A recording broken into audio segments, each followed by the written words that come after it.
Hi, I'm Dr. Andrea Stover, licensed marriage and family therapist, and you're listening to the Modern Day Romantic Podcast.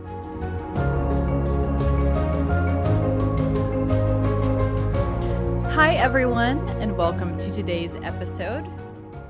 Today, we're going to be talking about something that may not initially sound like it has anything to do with love, relationships, or being a romantic, but I promise that it does. We're going to be diving into something that I call the substitute. So let's lay the foundation for what we're going to be talking about today. I'd like to first start by saying, depending on your orientation of how we come to be, how we are, why we're looking for love to begin with, all these types of things, we can't refute the fact that there is a biological component, almost like an evolutionary part within us that's instinctually wired to stay alive, to find relationship, to seek the other in order to perpetuate the whole of the species. For example, the baby comes out of the mother and instinctually is hardwired to know what their mother sounds like, what their mother smells like. They're in tune in that way. They're rooting, looking, searching for the mother, wanting to latch, wanting to feel safe, wanting to feel soothed, to find that shelter, to find the one who is going to help them stay alive. Without that relationship, babies won't survive. Right? So there is something very survival based on seeking relationship, something hardwired in us. I also want to offer this. We come from a place of union, meaning when the sperm and the egg come together, that's the spark of new life. So from this place, we also come into being through that gestational period. This new life occurs in the womb of the mother or the one carrying us. This is really important because what if instinctually there's also something in us hardwired to know we come from union, we come from relationship, and therefore we are automatically wired to seek that as well.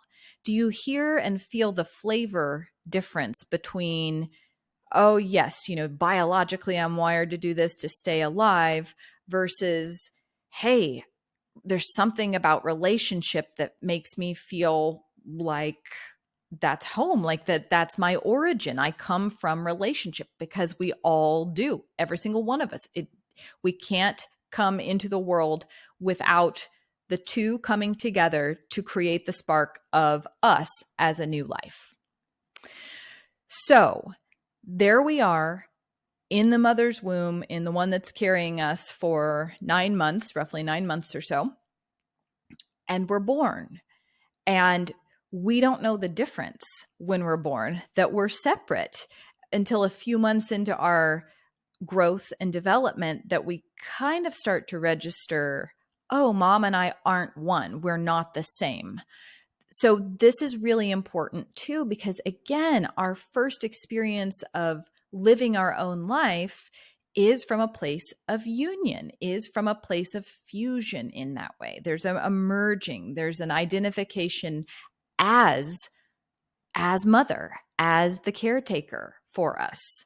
And through this attachment, this secure base, as we continue to grow and develop, we can start to find that place of separation. We can start to find that place of me and not me. Okay, so all of this, we're in the realm of very early developmental years here. Through this relationship, and however this goes, because we all have our own unique stories, our own life histories, and so that gives those are the ingredients that we would need in order to see how exactly this expresses itself in you.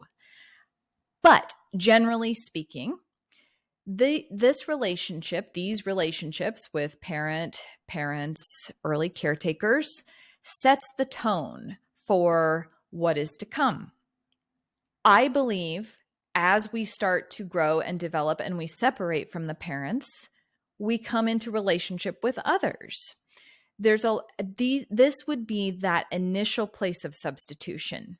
So, hey, I'm in a daycare now, and it's not my mother or my father or my caretaker, my primary caretaker here anymore. This is the substitution of, the preschool teacher or the daycare provider, and they are the mothering one or the parent to us for the time being. And then, ideally our parent comes back to get us and we're reunited in that way. But we're slowly starting to extend beyond the confines and the bounds of that initial parent-infant bond. So that's kind of this first substitution there. Okay. Life continues, life progresses. Now we're in the realm of adolescence. More than likely, that's when most of you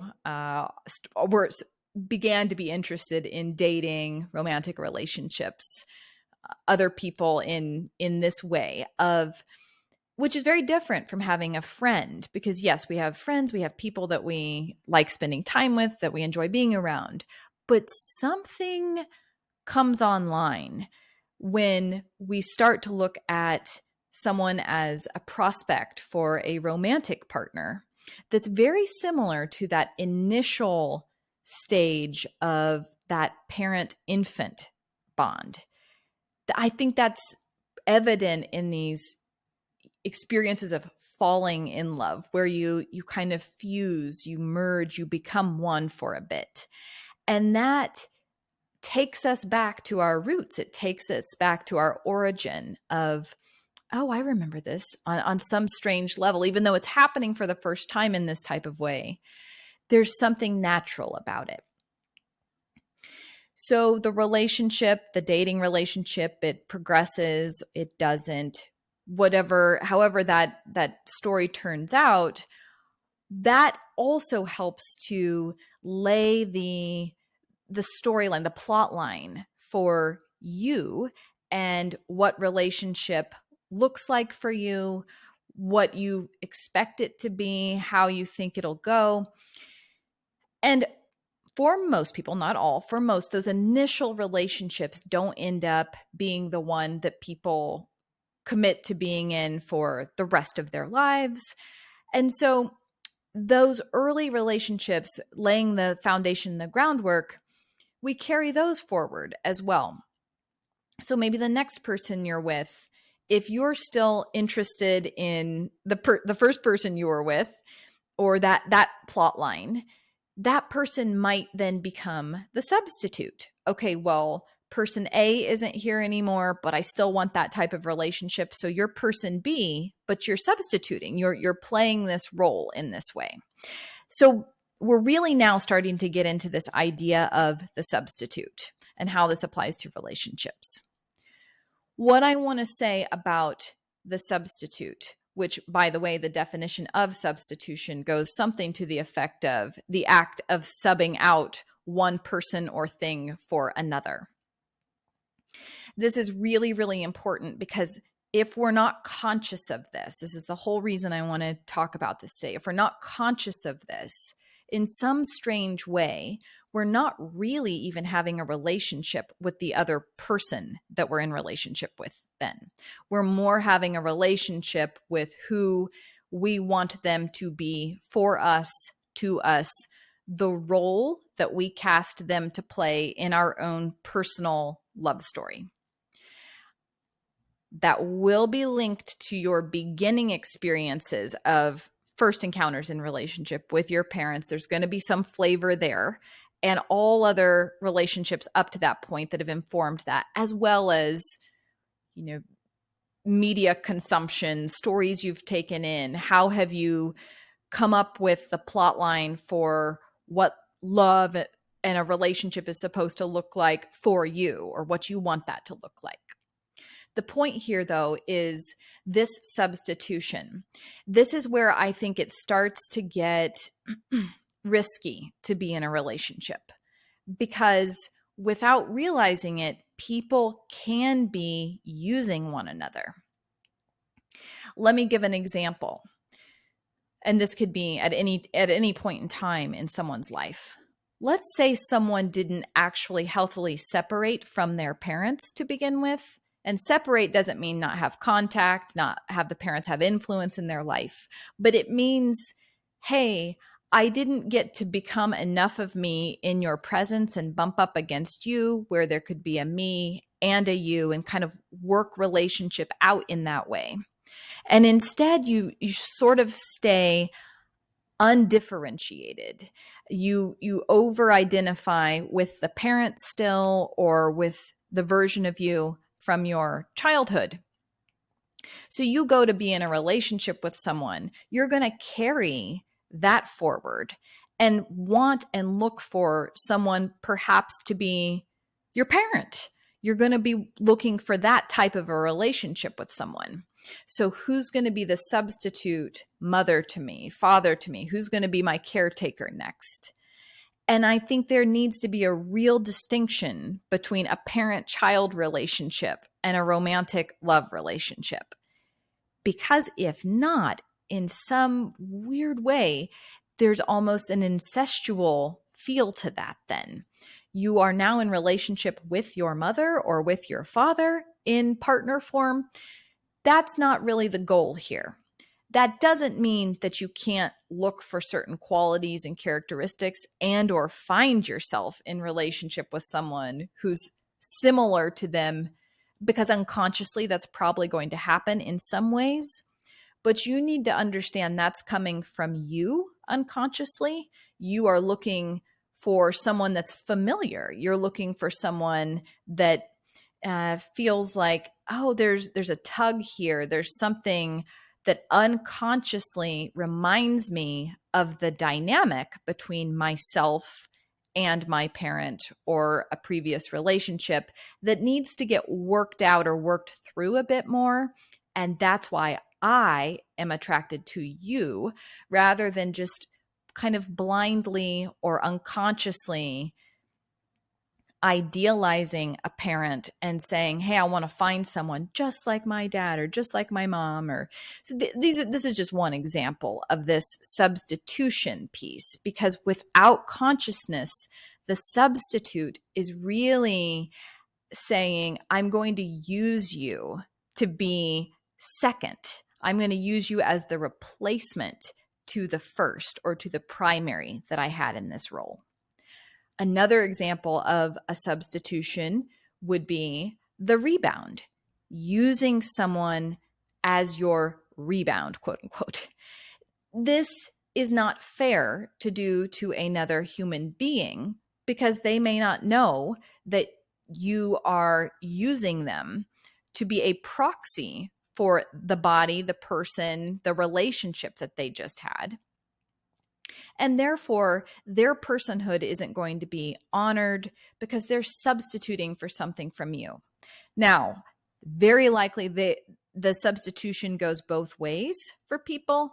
So to fall into that, there's also maybe on the other person's side, they're substituting you for something as well. Maybe their loneliness, they're willing to be in a role or play something for you so that they don't have to feel lonely.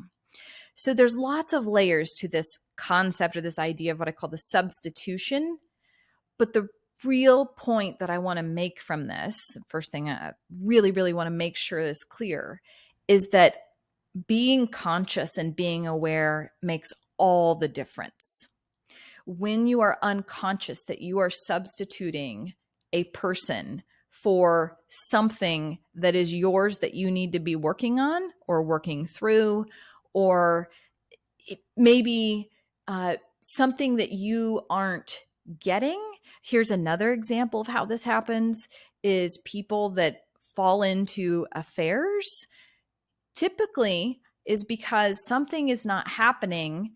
They have a need in their relationship with their partner, and they are bringing someone else in as a substitute. Well, if I'm not going to get that over there, I'll find it over here then.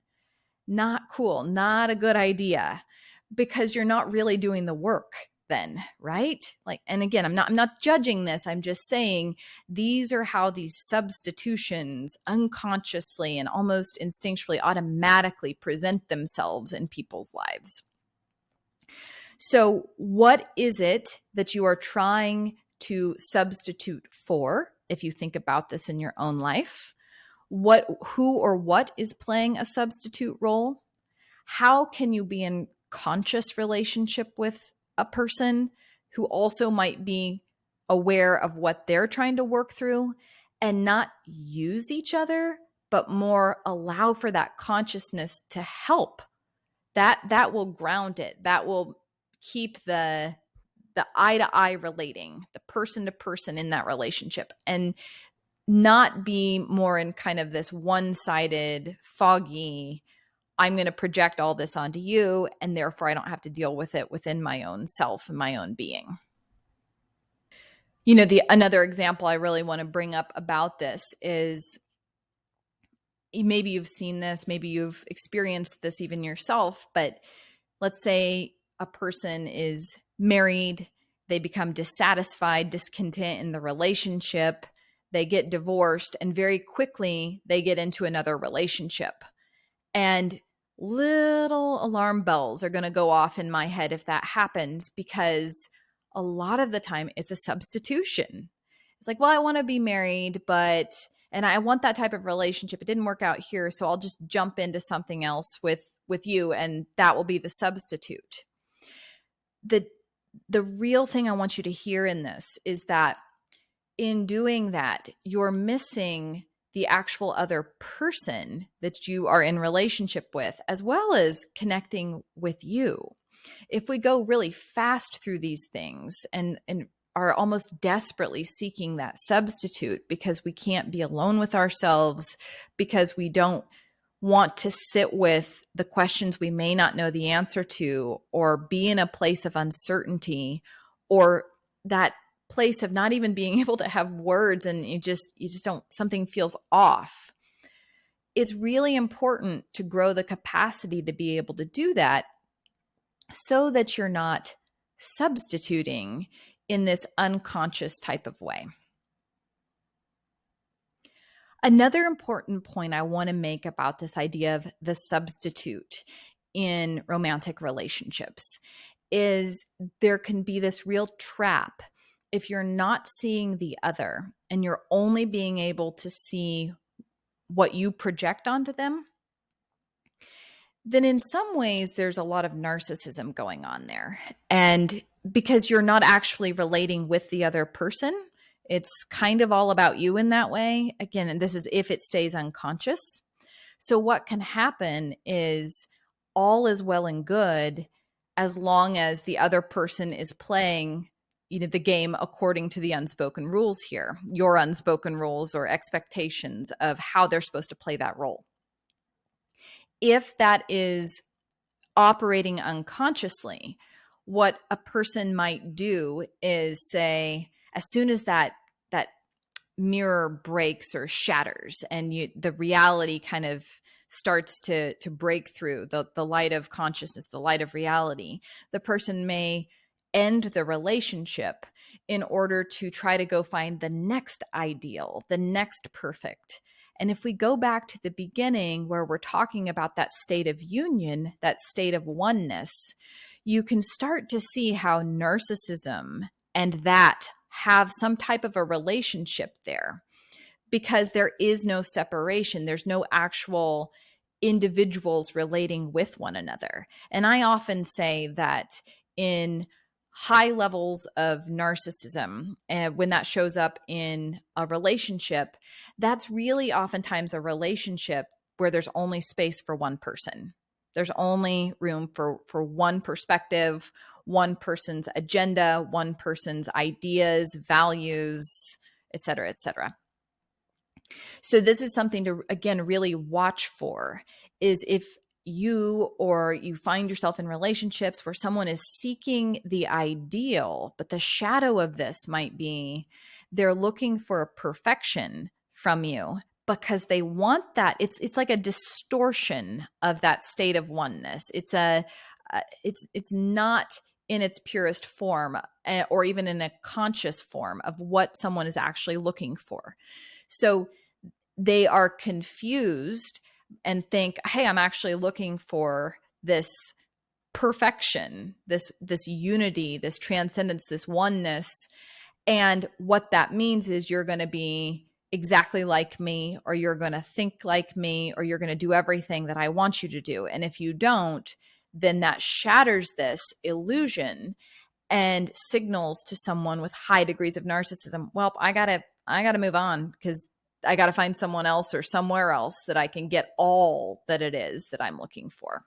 So this concept of the substitute, really, I want to continue to tie it back to that beginning initial idea of, hey, we come from relationship, we come from a state of symbiosis, of oneness. And there is something really powerful and, I think, healthy and beautiful about that in our relationships, even as we become adults and, are in these, romantic, committed relationships. They just also need to be worked with a bit and understood, so that we don't think that we are looking for something other than what we actually are. That's what I really want you to take away from today is, hey, there's probably things going on that I'm looking for, that I'm looking to repeat, that I'm looking to complete, that I'm looking to do differently than what I might be aware of. And I'm carrying that in to my relationship, or through your, history of relationships. And it's not often the case that if you continue to have unsuccessful, quote unquote, unsuccessful relationships, meaning they just feel disappointing, and that you're really let down all the time, that you just attract people that are not available, not capable of giving you what you're really looking for, all this, that is totally on the other person, and that there's not some component there that you're also bringing into that. So to really reflect on this idea of the substitute, what is it that you're using to substitute for your own inner urge or quest to find deeper meaning, connection, oneness, maybe even transcendence? And we put an awful lot on romantic partners to do this for us, because we don't know how to have this outside of relationship with another. I think that's where our society's at. And I think this is another big reason why we're confused, and a lot of what's creating discontent in the current relational model that we have going. And I don't even know that it's a model, really. It's just this kind of unspoken thing. Hey, love's going to solve all of our problems. I'm going to find a perfect relationship, and then I'll spiritually be fed forever. Like my soul will not be hungry if I find that right person. And I say spiritually and soulful as this, again, coming from that place of unity, of oneness, of relationship. And we really need to remember, and maybe even know for the first time, that relationship that we're looking for is also, it's not just about being in relationship with someone else. It's about having that oneness with ourselves as well, and not being split off, and not having someone live out a part of our life because we're in relationship with them. Hey, you do this for me so that I don't have to grow in that way. So we're withdrawing those projections, and we're working on really becoming that whole, all of who we are as a self, as a person. No more substituting in unconscious ways. It's okay to be aware and say, hey, I want to work on this thing. I'm aware I have this thing. It's probably going to come up in our relationship. What are your things that are going to come up? How is it that that's going to play out between us as well? And what are we going to do to make sure that we're not using each other to not grow, to not take a deeper look at ourselves and to really make sure that the substitution is in service to deepening and growing and getting in touch with something rather than unconsciously using and almost objectifying a person rather than treating them as the unique subject that they are. Thanks for listening. This is a really important topic. There's so much more I could say, but I'll leave it at that today.